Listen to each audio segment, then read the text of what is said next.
정진상 전 더불어민주당 정무조정실장을 기소한 검찰은 정 전 실장이 대장동 민간업자들에게 뇌물을 약속받는 대가로 특혜를 줬다고 보고 있습니다. 네, 또 화천대유 대주주 김만배 씨가 수백억 원의 대장동 개발 사업 수익을 은닉한 혐의와 관련해선 김 씨의 부인이 검찰에 출석했는데요. 오늘 자세한 내용을 원영섭, 이승훈 두 변호사 모시고 알아보도록 하겠습니다.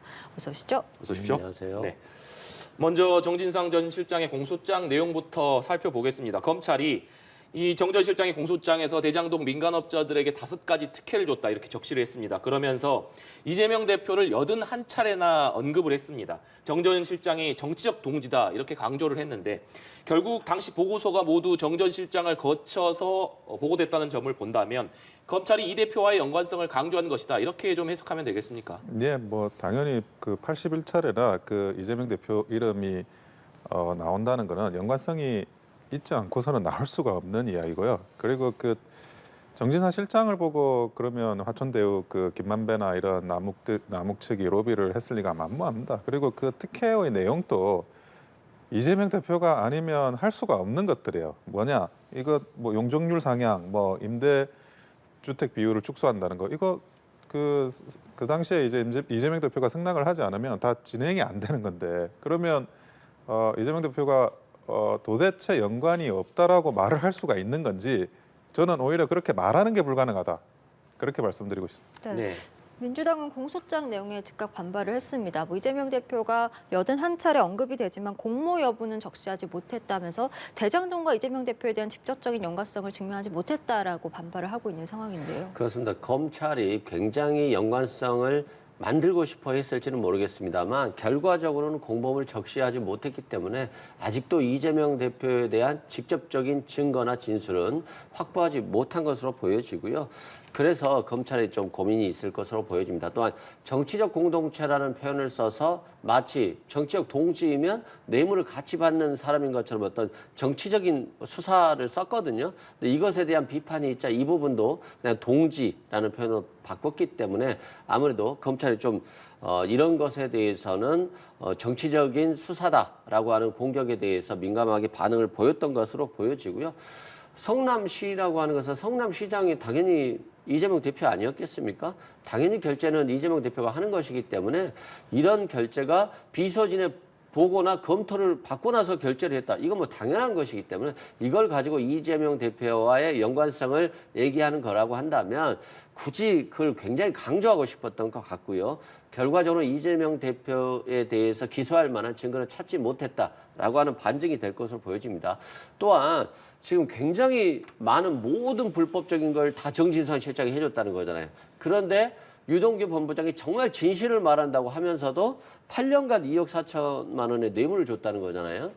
그러면 곽상도 의원은 50억을 받았는데 도대체 어떤 일을 해줬을지, 그리고 유동규 본부장은 그렇게 진실을 말한다고 하지만 유원홀딩스를 통해서 35억을 투자받았기 때문에 이게 진실이 도대체 뭔지 국민들은 상당히 궁금해할 것으로 보여집니다. 네, 김만배 씨 수사 관련 상황도 짚어보겠습니다. 검찰이 김만배 씨 은닉재산 추적에 좀 집중하고 있는 모습인데 앞서서 김 씨의 변호사를 불러서 12시간 넘게 공항 조사를 진행을 했습니다. 그리고 오늘은 김 씨의 부인을 출석시킨 것으로 좀 전해지고 있는데 이 검찰의 수사 배경은 좀 어떻게 저희가 봐야겠습니까?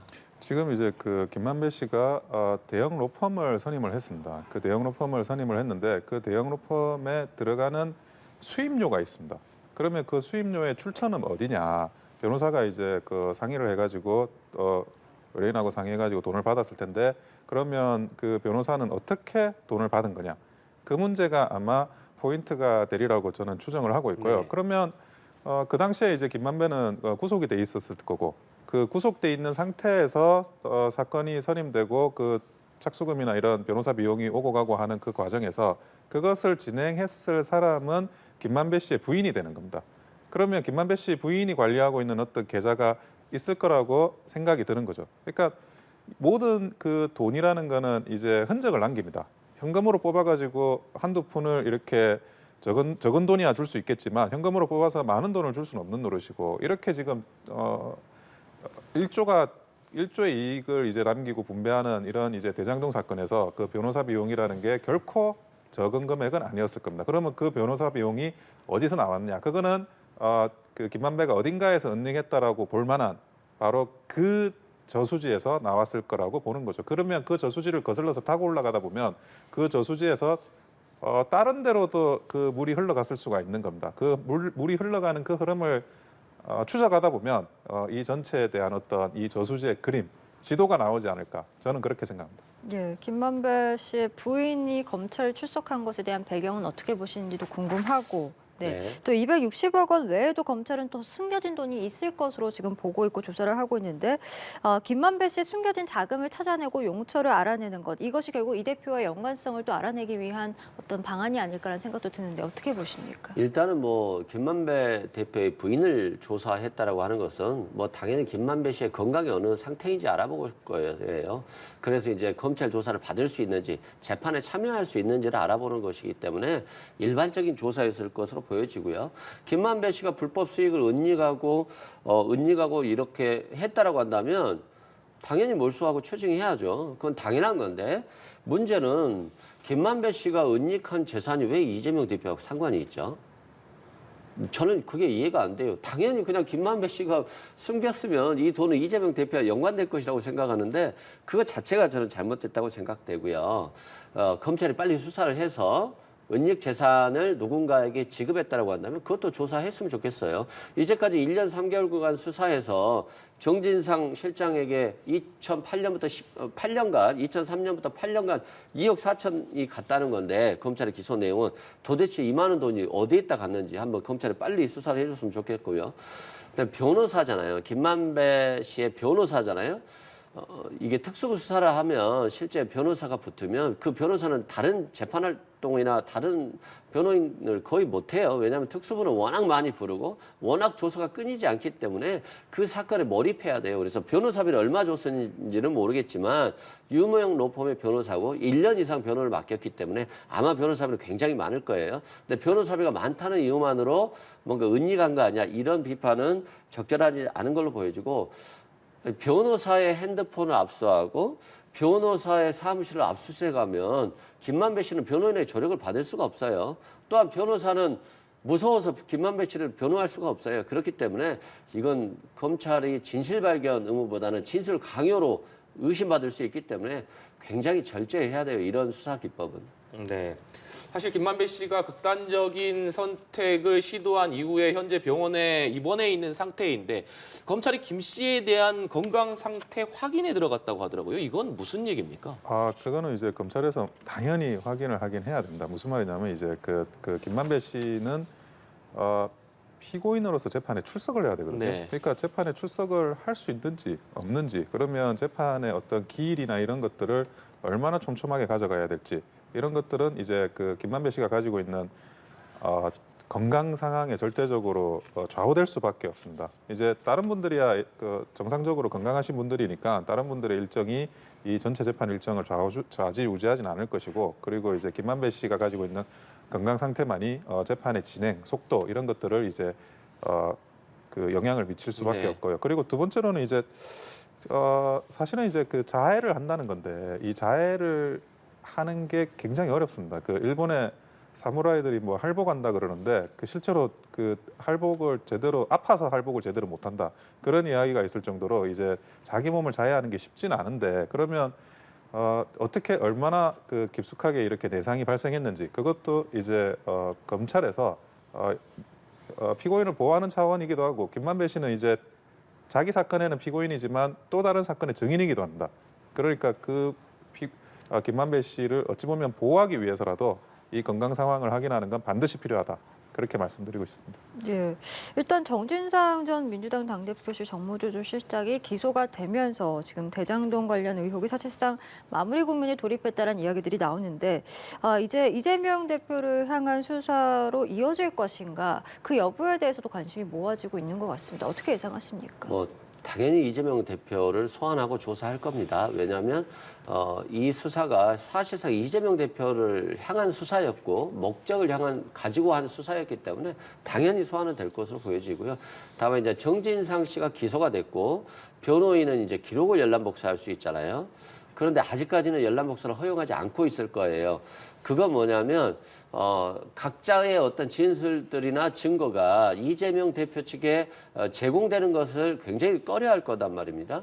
그러면 정진상 실장에 대한 재판을 최대한 미루면서 증거 열람 복사를 제한하고 그 공개되기 전에 이재명 대표를 소환할 것으로 보여지기 때문에 개인적으로는 한 1월 초쯤이 되지 않을까 싶고요. 또한 국정조사를 통해서 국민들이 12구 참사에 대한 여론이 굉장히 악화될 수도 있잖아요. 그런 국면 전환용으로 이재명 대표를 소환할 수도 있기 때문에 아마도 소환 시기는 조만간 임박해 올 것으로 추측이 됩니다. 네. 이재명 대표 같은 경우에는 고 김문기 전 처장을 모른다고 발언했던 사실 때문에 공직선거법 위반 혐의 사건 재판도 진행되는 상황입니다. 그런데 이 검찰이 김문기 전 처장의 유가족들을 증인으로 불러달라 이렇게 요청을 했던데 이런 일이 뭐 통상적으로 있는 일인지도 좀 궁금합니다.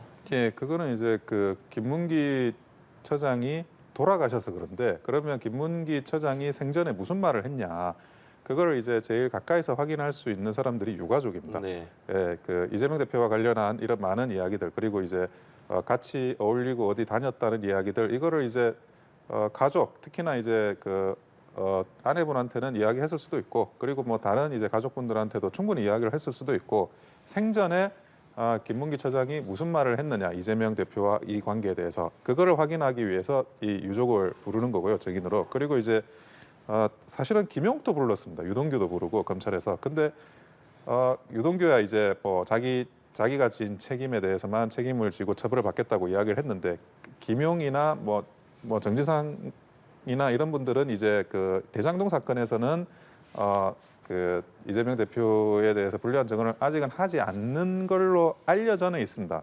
근데 이분들이 이제 공직선거법 위반 허위 사실에 대한 이 재판에 나와서 증인을 할 때 그러면 이분들이 고 김문기 처장을 이재명 대표가 몰랐다 이런 식으로 표현할 수 있을지 아니면 뭐 어떻게 뭐 그렇게 친한 건 아니었다 이렇게 표현할 수 있을지 사실은 이분들의 적은 또 굉장히 주의해서 체킹해야 될 부분입니다. 예. 네. 이런 가운데 이재명 대표가 SNS에 길고 깊은 겨울이 온다. 추울수록 몸을 서로 기대해야 한다. 이런 글을 올렸습니다. 당과 지지층 결집을 당부한 것이다라는 해석이 나오는 가운데 아무래도 지금 본인과 야당 인사들을 향한 검찰 수사를 염두에 둔 메시지가 아닐까라는 생각이 듭니다. 저도 그럴 것으로 보여지고 있어요. 길고 깊은 겨울이라고 하잖아요. 굉장히 추운 겨울이고 또 그 깊이가 굉장히 깊다는 것이기 때문에 자신이 처한 이제 고통이 굉장히 크다. 그리고 이건 자신만의 고통이 아니라 민주당을 향한 야당 탄압이고 검찰 수사이기 때문에 함께 헤쳐나가자 이런 메시지를 보인 것 같고요. 아마도 이제 자신에 대한 검찰 소환이 조만간 임박했다 이런 그런 의식을 하고 있는 것 같습니다. 또한 어차피 검찰은 체포영장이라든가 또는 구속영장을 사전 청구할 것으로 보여지고 결과적으로는 국회로 체포동의안이 넘어올 것이기 때문에 이 부분에 대해서도 어떠한 자신의 의지를 표명한 것이다 이런 생각이 들고요. 다만 이제 검찰의 수사에는 당당히 맞서야 되고 따라서 저는 이재명 대표가 당당하게 검찰의 소환에 임해서 자신의 정당성이라든가 억울함을 적극적으로 소명을 하는 것이 맞고 아마도 그럴 것으로 보여집니다. 네. 주제를 좀 바꿔서요. 서해 공무원 피격 사건 수사 상황도 좀 짚어보겠습니다. 서훈 전 안보실장이 기소가 됐고 노영민 전 비서실장 그리고 박지원 전 국정원장은 소환 조사를 받은 상황입니다. 검찰이 이 첩보 삭제 혐의와 관련해서 공범으로 지목된 노 전 실장 그리고 박 전 원장을 추가 기소하면서 사건을 마무리할 가능성이 좀 제기되고 있는 상황인데 이 상황은 어떻게 보고 계십니까? 아마 그 부분은 이제 그분들까지로 최종적으로 관련자들이라는 뉘앙스가 약간 나오는 것 같아요 검찰에서. 그런데 지금 이제 아까도 저희가 이야기를 했지만 이재명 대표에 대한 기소를 아직 안 했어요. 네. 이재명 대표에 대한 기소 일단 소환도 아직 안 했고 이재명 대표를 소환하고 기소하고 이 과정만 하더라도 제가 볼 때는 뭐 최소 한 달 정도는 걸릴 만한 과정이라고 봐요. 그런데 이미 이재명 대표에 대한 일이 끝나지가 않았는데 그거를 문재인 대통령의 어찌 보면 혐의나 이런 걸로 수면 위로 부상시켜가지고 그 두 이슈가 섞이게 만드는 거는 그거는 아마 적절하지 않다라고 판단을 한 것 같아요. 그러니까 순서가 있는 거죠 일이라는 게. 지금 뭐 서해 공무원 사건 말고도 뭐 탈원전도 있고 블랙리스트도 있고 뭐 그 울산 선거 개입도 있고 계속 우리가 사건이 계속 구속하는 사건들이 있지 않습니까? 수사 중인 사건들이 있고. 근데 어쨌든 이재명 대표 같은 경우에는 그 대선 후보로 나왔던 사람이고, 그리고 문재인 대통령 같은 경우에는 일국의 대통령이었던 사람이에요. 근데 이 두 개의 사건을 하나의 바구니로 담아서 시간적으로 중점시키거나 아니면 약간 좀 이슈가 제대로 이렇게 소화되지 않는 그런 상황이 만들어지는 걸 경계하는 것 같습니다. 그래서 이제 일단은 이재명 대표 거부터 처리하고 아마 그 문재인 대통령에 대한 조사로 넘어가더라도 그 다음에 비로소 진행되지 않을까 그런 생각을 하고 있고요. 뭐 여기서 마무리라고 생각하지는 않습니다. 왜냐하면 문재인 대통령이 이미 자기가 보고를 받았고 판단을 했고 지시한 거라고 자기가 말씀을 하셨잖아요.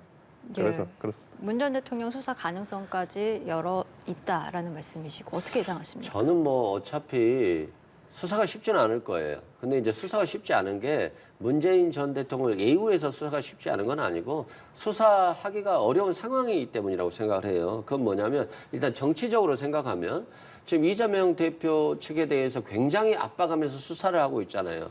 그래서 야당 탄압이라고 하고 있는데 문재인 전 대통령까지도 소환해서 조사를 하겠다라고 나서면 친문과 친명이 결집하고 야당 탄압이라고 하는 논리가 굉장히 공고해질 수 있거든요. 그러면 윤석열 정부 입장에서 보면 지금 좀 지지율이 오르는 형국인데 다시 상대 진영을 결집시키기 때문에 정치적으로도 하지 않을 것으로 보여진다. 두 번째는 법적으로 보면 첩보 삭제잖아요. 근데 새벽 1시에 문재인 전 대통령을 제외한 회의가 있었고 그 회의 직후에 일부 첩보가 삭제가 됐거든요. 이걸 갖다가 이제 민주당 관련자들은 첩보 삭제가 아니라 정보 공개, 대북 정보에 대한 공개 범위를 축소한 거다라고 변명하고 있기 때문에 이 부분에 대한 논란이 있는데 대통령은 오전에 보고 받았기 때문에 사실상 이 부분에 있어서는 대통령이 자유로울 수밖에 없어요. 그러면 월북몰이를 문재인 전 대통령이 했어야 되는데 참모들이 이러이러한 정황에 의해서 월북으로 보인다라고 했으면 대통령은 그에 대해서 판단을 하는 것이니까 대통령이 어떤 구체적인 지시를 한 것이 아니라 보고를 받고 승인한 것이기 때문에 문재인 전 대통령에 대해서는 또 월북몰이라고 조사하기도 어려워요. 또한 북한 영역에서 벌어진 일이잖아요. 자진 월북이든 타의에 의한 월북이든 일단 월북한 거잖아요. 그러면 한 10년간 55명의 월북자들이 있는데 월북했다라고 구호 조치를 못했다라고 해서 처벌하거나 조사한 적이 있었습니까? 그 월북자들이 실은 55명이 어떻게 살고 있는지도 저희 정부는 몰라요. 그렇기 때문에 구호 조치 가능성이 있느냐도 판단해야 되는데 그 부분에 대해서 전혀 제시된 기사라든가 검찰의 주장이었기 때문에 저는 문재인 전 대통령에 대한 수사는 굉장히 어렵다라고 말씀드립니다. 알겠습니다. 오늘 두 분 말씀은 저희 여기까지 듣겠습니다. 지금까지 원영섭, 이승훈 변호사와 함께했습니다. 말씀 고맙습니다.